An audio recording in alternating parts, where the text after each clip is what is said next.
मुख्यमंत्री देवेंद्र फडणवीस उद्या नाशिक दौऱ्यावरती आहेत। कुंभमेळ्याच्या पूर्वी होणाऱ्या कामांचं ते उद्घाटन करणार आहेत। मुख्यमंत्र्यांच्या दौऱ्यापूर्वी नाशिकमध्ये आंदोलनाचा इशारा देण्यात आलाय। टाकळीतील मलनिस्सारण केंद्राविरोधात आंदोलन करण्यात येते। नंदिनी नदीत मलनिस्सारण केंद्र उभारण्यास विरोध करण्यात येतोय। थेट नदीत गटारीचं पाणी सोडलं जाणार असल्याने आंदोलक आक्रमक झाले। मुख्यमंत्री देवेंद्र फडणवीसांना घेराव घालण्याचा इशारा आंदोलकांनी दिलाय।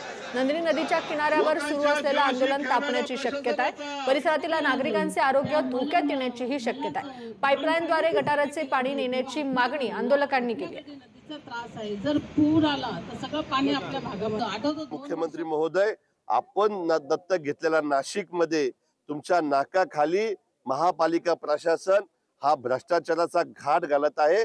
कुंभमेळ्याच्या नावाखाली ठेकेदाराचे घसे भरण्याचा घाट घालत आहे आणि मुख्यमंत्री महोदयांना सुद्धा उद्या आम्ही त्यांच्या ताफ्याला त्या ठिकाणी घेराव घालून त्यांना निवेदन देणार आहोत। जिथं मुख्यमंत्र्यांचा त्या ठिकाणी दौरा असेल त्या दौऱ्यामध्ये आम्ही घेरा घालून मग त्या ठिकाणी आम्हाला कायद्याचं उल्लंघन करावं लागलं तरी चालेल, कारण आमच्या जीवाशी हे लोक खेळत आहे।